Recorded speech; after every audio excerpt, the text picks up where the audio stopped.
બીજા મુદ્દાની વાત કરીએ તો ગુજરાત જેમ જેમ આર્થિક રીતે સમૃદ્ધ બનતું જાય છે તેમ તેમ રાજ્યના નાગરિકોના આરોગ્યની સ્થિતિ સતત ખરાબ થતી જાય છે। રાજ્યમાં મહિલા સગર્ભા બહેનો અને બાળકોમાં કુપોષણની સ્થિતિ ત્રીજા વિશ્વના દક્ષિણ આફ્રિકાના દેશો કરતાં પણ ખરાબ હાલતમાં છે। WHOના માપદંડ પ્રમાણે ગુજરાતના ત્રણેય વય જૂથ નાના બાળકો, કિશોરીઓ અને મહિલાઓ ગંભીર આરોગ્ય સમસ્યાની શ્રેણીમાં છે। બાળકોમાં કુપોષણ 2019-21માં વધી 79% થયું છે। પ્રજનનક્ષમ વયની મહિલાઓમાં પણ એનિમિયા અને કુપોષણનું પ્રમાણ 51%થી વધીને 62% થયું છે। બે દાયકામાં ગુજરાત કુપોષિત રાજ્યોની યાદીમાં 10મા ક્રમે હતું, હવે સરકીને 16મા ક્રમે થઈ ગયું છે।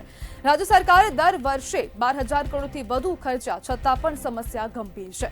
મધ્યાહન ભોજન અને આંગણવાડી મેન્યુમાં મોરિંગા, બાજરી, રાગી, પાલક, ગોળ જેવા પોષણક્ષમ આહાર ઉમેરવાની પણ સલાહ આપવામાં આવી રહી છે અને દિવસે ને દિવસે ગુજરાત રાજ્યમાં જે કુપોષણનો જે આંકડો છે સતત વધતો જતો જોવા મળી રહ્યો છે અને બાળકોમાં કુપોષણ જોવા મળી રહ્યું છે। ભાવિ પેઢીના આરોગ્યને જોખમમાં મુકાય તેવું પણ લાગી રહ્યું છે। ત્યારે સંતુલિત આહાર ઉપર ભાર મૂકવા સરકારને ભલામણો પણ કરવામાં આવી છે। ત્યારે આપણી સાથે જ્યોતિ મહિલા મંડળના પ્રમુખ ડોક્ટર ચેતના બુચ જોડાઈ ગયા છે। ચેતનાબેન, ગુજરાતનું ભવિષ્ય હવે કુપોષણ વાળું જોવા મળી રહ્યું છે, શું કહેશો? સૌથી પહેલા તો ખૂબ અભિનંદન આપીશ કે તમે આવો સરસ મુદ્દો ઉઠાવ્યો છે અને ગુજરાત છે 10મા ક્રમમાંથી 16મા ક્રમે જતું રહ્યું છે તે સૌ માટે થોડીક શરમજનક બાબત કહી શકાય। આથી વધારે આપણે એક કહેવત જાણીએ છીએ, સંસ્કૃતની સૂક્તિ છે કે શરીર માધ્યમ ખલુ ધર્મ સાધનમ, શરીર એ જ આપણું ધર્મરૂપી સાધન છે। તો સૌથી પહેલા તો આપણું શરીર તંદુરસ્ત હોવું જોઈએ। એના માટે આપણે એવું કહી શકાય કે આપણી જે માતાઓ છે એમણે પણ સજાગ બનવાની જરૂર છે, કારણ કે કૂવામાં હોય તો હવાડામાં આવે અને માતાઓ છે એ કુપોષિત હોય તો કુપોષિત માતા એ કુપોષિત બાળકને જ જન્મ આપે અને કદાચ કુપોષિત બાળક જન્મ્યું, આગળ જતા એને કુપોષણનો શિકાર પણ બન્યો તો એના માટે ઘણા બધા મુદ્દાઓ છે એને આપણે ધ્યાને રાખવા જોઈએ। જનરલી 6 વર્ષની ઉંમરના જે બાળકો હોય છે તો એમનામાં કુપોષણ વધારે જોવા મળે છે, કારણ કે નાની ઉંમરથી એમનામાં ધ્યાન અપાતું નથી। છોકરા અને છોકરીઓનો અસમાનતાનો જે આપણો ભેદ છે સમાજમાં પ્રવર્તતો, એ પણ ક્યાંક છોકરીઓમાં હિમોગ્લોબિન ઓછું હોય તેવું પણ જણાવે છે, એનિમિયાનો શિકાર બનતી હોય છે। અને એક બીજું બહુ જ ધ્યાન ખેંચે તેવી બાબત આધુનિક સમાજની વિટમણા કહી શકાય કે અત્યારની માતાઓને સ્તનપાન કરાવતા શરમ આવતી હોય, પોતાનું શરીર છે એ બેડોળ બની જાય અથવા તો પોતે થોડીક શારીરિક સૌંદર્ય ખોઈ બેસતી હોવાનો પણ એને બ્રેસ્ટ ફીડિંગ કરાવવાથી ડર લાગતો હોય છે, એટલે થોડુંક સ્તનપાન કરાવવાથી દૂર રહેતી હોય છે। આપણા દેશમાં અને ગુજરાતમાં ગરીબીનો દર પણ ખૂબ ઊંચો છે, એટલે જે પોષણક્ષમ આહાર મળવો ચિત્રાબેન, ગુજરાત હવે આર્થિક રીતે તો સમૃદ્ધ થયું પણ સાથે સાથે હવે જે આફ્રિકન દેશોને પણ કુપોષણમાં ગુજરાતે પાછળ ધકેલી દીધું છે, તો ક્યાં ચૂક રહી ગઈ?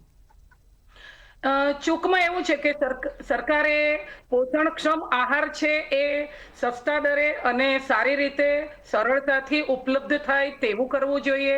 સરકારી યોજનાઓ ઘણી બધી છે, ઘણું બધું બજેટ ફળવાય છે, પરંતુ એ બજેટનો ક્યાંક ને ક્યાંક સદુપયોગ અથવા તો યોગ્ય દિશામાં નહીં થતો હોય, થોડીક જનજાગૃતિનો પણ અભાવ છે।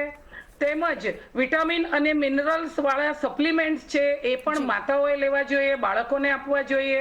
શાળા કક્ષાએ પણ જ્યાં કોલેજમાં શક્ય બને તો જે શિક્ષણ વિભાગ છે એના દ્વારા કડક અમલવારી પણ થવી જોઈએ, કારણ કે સરકાર દ્વારા જે દવાઓ છે એ પણ પૂરી પડાય છે।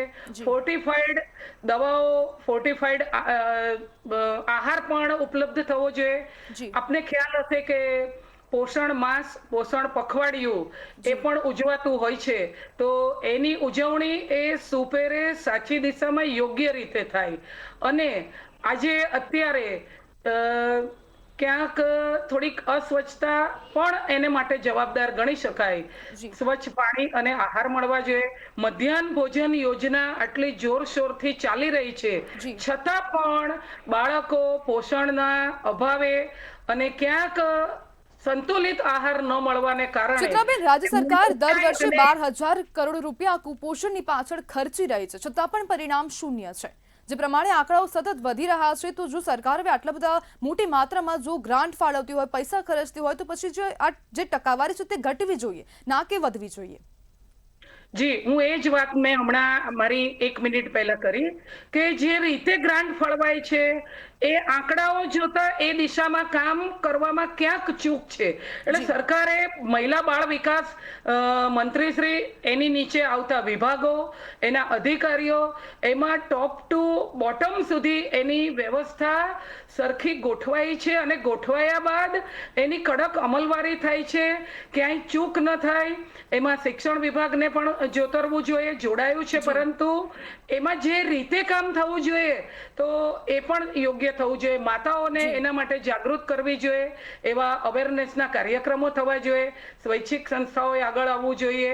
ધારો કે અમારું જ્યોતિ મહિલા મંડળ છે, તો અમે આયોડિન અને જે માતાઓને સુખડીનું વિતરણ હોય. બહુ સારી એક વાત કરું તો પહેલાના જમાનામાં સુખડી બહુ જ વ્યાપક પ્રમાણમાં ખવાતી હતી. સુખડી એટલે ઘી, ગોળ અને લોટનું મિશ્રણ. તો એ પણ આજે બાળકો એને બદલે જંક ફૂડ તરફ વધુ વળતા જાય છે, તો એમાં માતાઓ પણ ઘણે અંશે જવાબદાર છે.